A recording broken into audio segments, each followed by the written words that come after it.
AskReddit by the weirdest question. What made you go wow, this person is an absolute psycho? I found out my ex cheated on me again and he threatened to kill himself. He staged a whole scene with a knife and bottle of pills and shut himself in a room. When I finally got in there he told me to call 911 and when they picked up, he suddenly told me to hang up. When I asked why he completely shut the whole thing off and went completely straight-faced and calm and told me he was just trying to manipulate me. That's terrifying. Dude from an old place I used to work at told me stories about how he was bullied growing up, so he resorted to following people home out of passive-aggressive insecurities.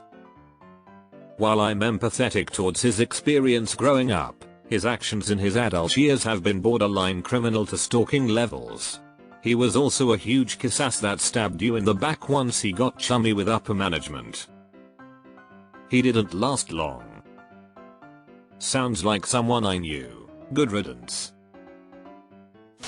This dude lives in a house with his wife, and the nanny and the kids, and the in-laws when they come, stay down the hill in another house. There's a big in-ground pool separating the two houses. The children aren't allowed in their house, and they barely see the kids, just come down for an hour around bedtime, and not even every night. The oldest kid was 7. I had to read this twice because at first I thought the in-laws weren't coming to the main house to see the kids, but you're saying the parents have their children living in a separate house and don't really visit them? Why would you even have kids? My ex-boyfriend of 4 months is still stalking me 8 months after the breakup. He's tried to get me on a 72 hours halt, he's called my therapist's office, he came and hand-delivered a letter to my house, amongst other things. I had to file a harassment complaint with the sheriff which made him back off in some aspects, but he's still pretty active and trying to get my info etc online. And I don't have enough for a restraining order, so I just have to deal with it. All of this after what I thought was an amicable breakup. I'm still dealing with him trying to Facebook friend the most fringe people in my life, such as my massage therapist, because all of my actual friends know better than to talk to him. Luckily I've since moved and changed jobs, so he has no idea where I am. You may want to check out a service like Delete Me, Delateam, https://joindelateam.com/privacy-protection-plans/close bracket. It's surprising how much can be found even after you move. Unfortunately I noticed I don't think they can scrub voter registration addresses, so while I use this service and I'm happy with the results, I also can't update my mailing address for voting purposes. Worked for a staging company that built truss grids for concerts. About 500 steel pins of the wrong size got sent to us. These things were about £1 each with a pointed tip. One of the techs filled a big gulp cup with them and kept it in the center console of his car to throw them at other vehicles if they pissed him off. At highway speeds they easily could have been lethal. The thing that makes this extra psychotic for me is that it isn't just a reckless action in a fit of rage. Most of us have probably done something stupid when blinded by rage, and most of us probably regret it soon after. No, for this, he actually planned ahead and prepared for potentially killing random strangers. Even in a calm state of mind, he sees his violent rage as expected and justified, and he plans ahead for it. He sees inanimate objects and thinks, oh, these will come in handy for my future rage-filled violent attacks on strangers. Absolutely fucking mental. My ex's mum signed herself up to porn sites and then told people I hacked her. I failed it in school and only vaguely know what a VPN is. There's no way I'm hacking anyone, but the fact that she was willing to ruin her own email to make me look bad is pretty psycho tbh. But, like, why? My ex-BF bit his own arm till he was bleeding mid-argument talking about you made me do the snooze sir, I was just trying to get my point across, then Yahoo decided to do that. That's wild to bite yourself and then immediately blame someone else for it. Talk about lack of impulse control. She had been dressing like me and styling coloring her hair to be like mine for months. The final straw, the moment I realized she wasn't okay, was when she pulled me aside to tell me that she doesn't like my other friends calling me their friend, and I quote, "because you're mine." Nope. After the friendship ended, she took to cyberbullying me and started dressing like her new friend. Big yikes. I had an acquaintance that my husband and I call single white female because she was copying everything I did. I dyed my hair green, she dyed her hair green. I shaved me head, she shaved her head. I got a dog, so she got a dog despite being a self-described dog hater. My husband proposed. She proposed to her husband the next week, specifically after telling me she was jealous I got engaged. She ghosted her sister and told me I was the only family she needed, and so I blocked her because I definitely felt like she was going to steal my life. Had a friend in middle school. We would text message on MySpace throughout the night talking about how we were vampires and all the vampire stuff we were getting into. Peak Twilight era. One day she came to school, legitimately angry at me because I had been lying about being a vampire. I remember looking at her and being like, "Oh yeah, we're like role playing, obviously." "What do you mean?" And she went on a full spill about how she was not role playing and I was a lying loser idiot who tricked her and she was a real vampire. Damn it. I just remember backing away slowly and thinking, this bitch is crazy. Listen, like 15 years later I can confirm, she was and is crazy as hell. How dare you not be honest about not being a real vampire? When she started sending me pictures of her new boyfriend, half naked, then showed up at my work to tell me how he felt about me based on what she told him. I'm so glad I ran far and fast from that one. Friend's sister was having an affair with a married guy.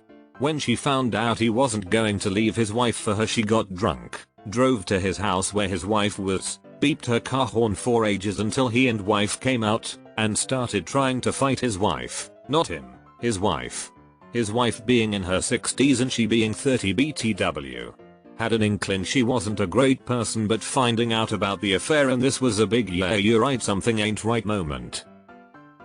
I have a former friend who is dating a married man as well, and her excuse for it was that they were ethically non-monogamous in the beginning and that the wife was a miserable harpy who had forced him to be monogamous when they had kids, but now he was setting boundaries so they could date. I took one look at that situation and said, let's throw the whole friendship out.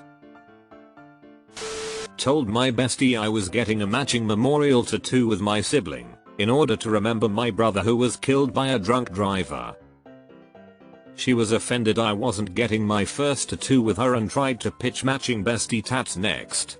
Said she couldn't believe I didn't think our bond was as special as the one I had with my dead sibling, and it made her feel insecure. I lost about 160 pounds that month. Good riddance. OMG, your bestie sounds like my former bestie who said I was a bad friend because I wasn't there for her enough during her divorce, which started the same month my brother passed away. And her divorce was happening because she fucked another guy who wasn't her husband. When anyone on my in-law side thinks that my brother-in-law who is a child rapist should be around children or women and offends him when I speak out, I would just say my brother-in-law, but I have too many reasons to list why he is a psycho. I'm really hoping your spouse is on your side here. When my mom said the KKK were onto something. Sounds like you lost your mother. Congratulances. Phil told his daughter 3 Christmases ago he hasn't talked to her in 2 years because she didn't say hi one time she went to visit, and that he holds grudges because that's just how he is. Yeah, total narcissistic fuck job ever. This sounds like my nephew's dad. Gets mad over shit like you didn't wish me a good Arbor Day or whatever the holiday. So, you have a young child. They don't know what day it is to wish you a good one unless you tell them. When my next door neighbor, after a day of literally shrieking and howling and breaking things in her apartment, opened her back door and yeeted her pet duck into the yard. She then spent the next solid hour chasing it, while shrieking and howling at it. Poor duck.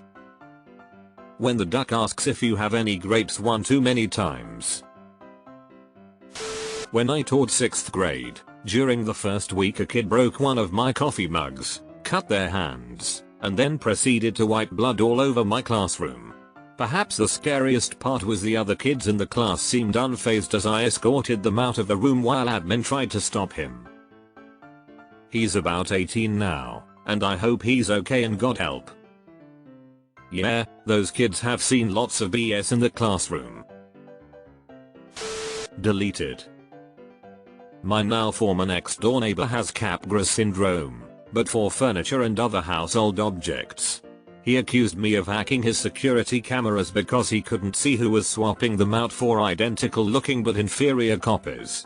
Also, I was clearly working with the drug dealers who were sneaking into his basement or climbing onto his roof. A previous boss who would call people back to office in the evening while they were halfway home because he wanted to bounce off some ideas. Nope, sorry. I'm off the clock. Be happy to brainstorm with you next time I come into the office though. I asked a coworker if I had bedhead one day. About an hour later she stormed, angrily, into a class I was teaching and ordered me out. I said I'd see her once the class was finished.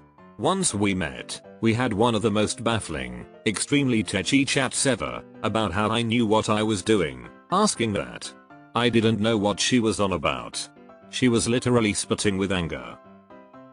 I later found out she wore a wig, and somehow construed my innocent question about bedhead as a snarky comment about her baldness.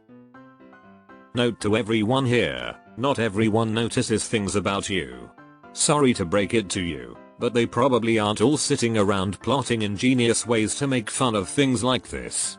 You're simply not that important. Sorry again. I know this is deflating to hear. Psycho-paranoid behavior. LMAO, I hate those people. They just jump to the conclusion that you have a problem with them no matter what was said. It's like they have hallucinations instead of the scenario that actually happened. Paranoid like you said. In 1995 I was dating a 30-year-old man. One weekend, he went to Washington DC, and when he returned and was telling me about his trip, he said he got a book on UFOs and kept it on his bedside table in DC so the Secret Service would know he's a believer. He then became rather frenetic telling me how he left a trail for the Secret Service to follow, that snakes and spiders read our brains through computers, talking to his left hand because an existential entity had entered his body, etc. Full-blown psychosis, and ended up being diagnosed a paranoid schizophrenic. I cannot describe the cold feeling I had watching this man I knew become someone else. Did he get the help he needed? Paranoid schizo typically responds well to meds. My coworker had a son that unfortunately died by suicide. I have a legitimately crazy other coworker that told me a few days later, you know what would be funny?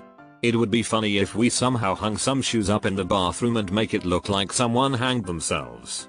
That would be hilarious. This is just one story. I have so many. I legitimately would not be surprised if he was a modern day Gacy with murdered children in his basement. I'm not kidding in the slightest. Tom Cruise's 91-2-minute interview about Scientology. He's in a dark turtleneck for reference. He sounds loco and laughs like a madman. There's a few interviews he does where his laughter or happiness with his mouth is dialed up to 11 but his eyes never change from 0. Creeps me out, and there's a few people at work that are the same. I was at a party in college where some of us were standing in a front yard playing some games, drinking, etc. It's a college town, so there's a lot of foot traffic, and along comes this guy our age who stops in for a seemingly pretty normal chat. Then he sees a toad. Mid-sentence, he pauses and says, "Dude, a toad." He picks this thing up, bites it in half. In half. Screams fuck shit up and then casually saunters away at a normal pace, leaving all of us staring at each other in confused horror. Never saw that guy again. Biting a toad in half! Exclamation point.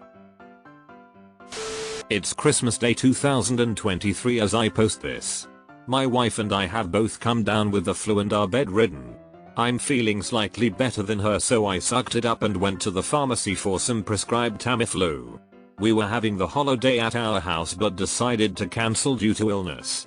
As I am calling the family, one member in particular tells me I'm lying. We aren't sick because they were texting with my wife earlier. No one can have Christmas now because of us, and they drove by my house and my car wasn't there, so I'm obviously feeling okay enough to shop. This may have been the best Christmas gift I've ever received. Wow.